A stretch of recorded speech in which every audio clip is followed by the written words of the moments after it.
Hello, my name is Julie Rulli, and I'm here today to talk to you about the invisible investment, mentoring young girls and especially young girls.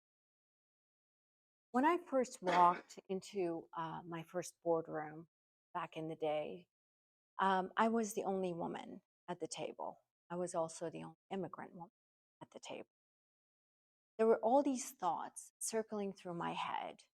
What are you doing here? You don't look like them. You don't sound like them.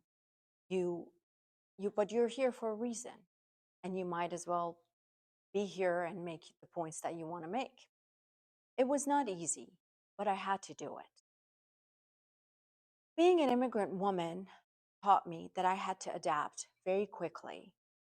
I had to listen very deeply and read the room and understand my audience before I spoke.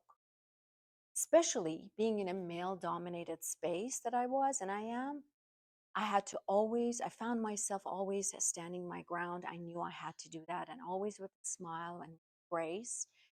And I often remember thinking to myself, just be graceful, just smile and make your point. Tell them that you hear them, but they're wrong. These two attributes, being a woman, being an immigrant woman, actually, they were not my obstacles. They became superpowers. I'll tell you how. So today, I build bridges, not just businesses. I try to connect generation. I try to connect cultures, and I try to imagine what is, what could be.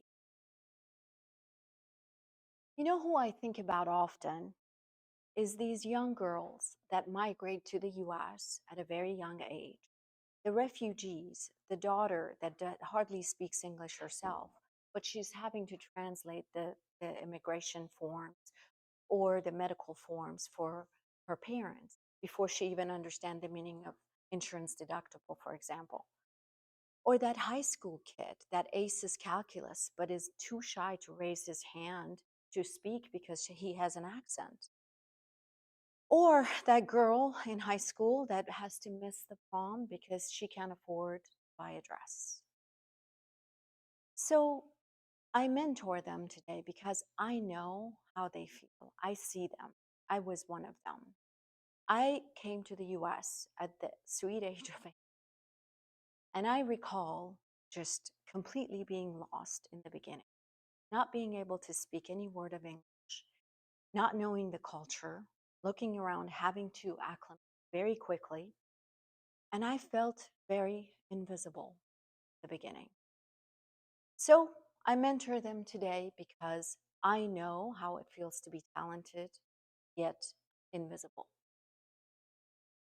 We often talk about investing in technology, in biotech, in a variety of ventures, but we hardly think about this powerful investment in younger girls that hardly see themselves having a place at the table. This quiet, steady mentorship is what I have made my mission today. I'm often told, or I guess it's the common knowledge, that mentorship is soft. I don't think of it that way at all. I actually think mentorship is a trajectory. It changes trajectory of one's life. It can actually save future. Not too long ago, in our beautiful city here, we had a lot of refugees, Syrian refugees that migrated here. They were overwhelmed by the language that they had to speak, the parents and the kids, the customs, while they're trying to process the trauma that they ran from and the past that they left behind, and this new culture that they had to get acclimated to and learn about. And at that time, well, by the way, I have a set of twin girls. They're 25 now. Um, they were 17. This was back in 2017. We instituted what we called Math Wednesdays. We would grab pizzas and we would just show up at their place of living. They had a courtyard in the front, and we would all crawl on the floor with them, with the boys and girls. We do math problems. We did word problems. We did fractions, algebra. And this is some of the pictures from that time. And these are my two girls on the pizzas. But the reality is, this was never, never about math or pizza. This was in reality, it was about presence. It's about being there. It's about making them feel seen. It's about consistency. It's about helping them understand that they actually matter, that someone saw them and everything will be okay. Week after week, I saw a transformation in these girls. I saw that they were opening up a little more. They were looking down a little less. They started laughing and joking around with my daughters. They would be looking at my daughters walking around confidently, and I could see in their eyes that they were reimagining their future here, that they could actually be okay and they get accustomed to this.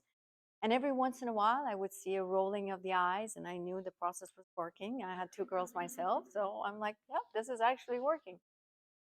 And they could see the possibilities.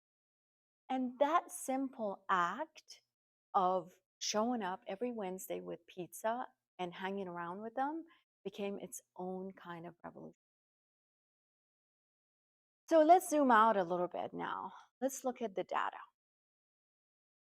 We know now, with the studies that are out there, immigrant women are the most underrepresented women in the corporate world, in the VC world, in the male dominated world.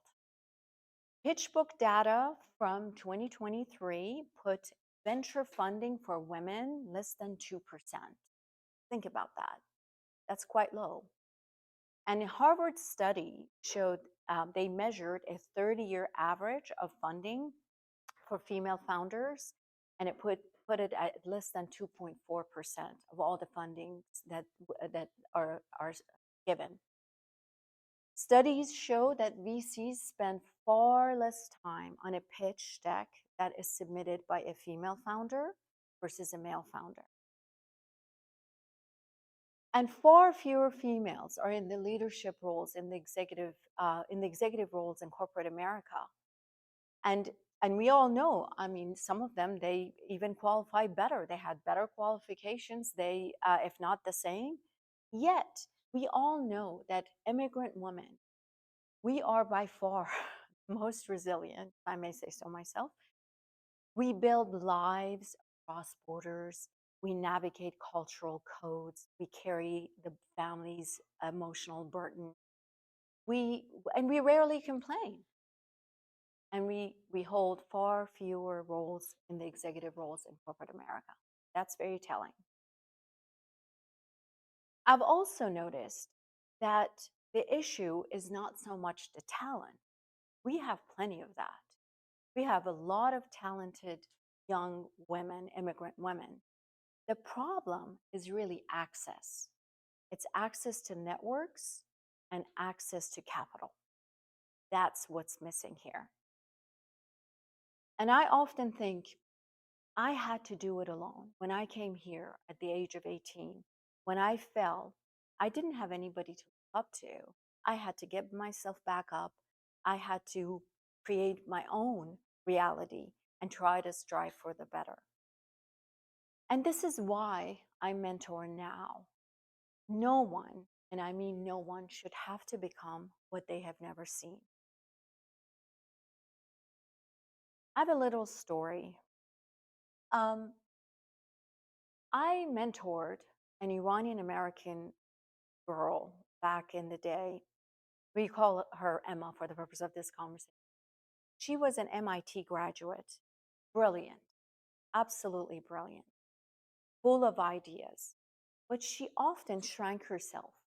In meetings, she wouldn't speak.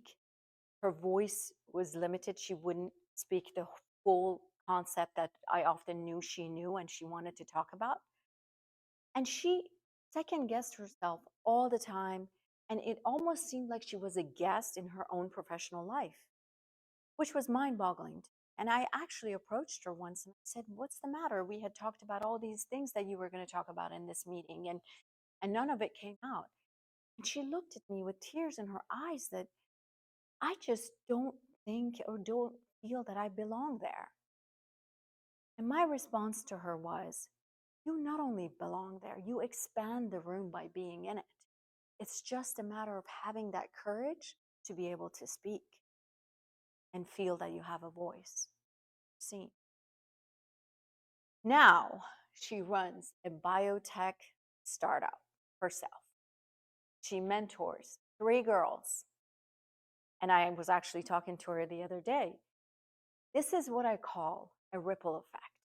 When one voice amplifies and strengthens another, and another, and another, and before we know it, we have a wave of change set in motion. So, this is what I call mentorship. I don't call it hand holding.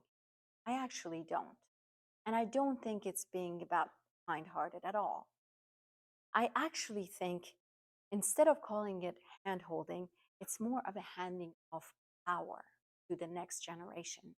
It's making space for those who are going to come after us. They might, in fact, stand way taller than we are. It's not a charity. It's actually a strategy.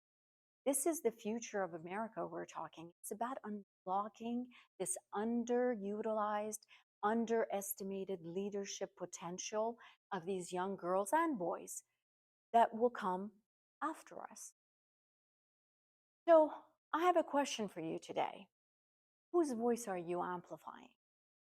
Somewhere now, there is a girl who does not see her place at the table and doesn't know how to carry herself and is too shy to speak. Be the person that gives voice to that girl. Be the reason that she finds it. Be the reason that she finds her voice. If you are in business, make mentorship part of your program.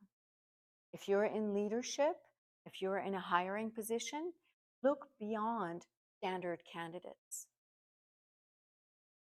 And if you are the first in your profession, don't be the last. Leave the door open. In fact, hold the door open and don't shut it behind you. Those coming after us might, in fact, stand way taller than we are and way bigger. May do bigger things than we ever did. Actually, makes me tear up.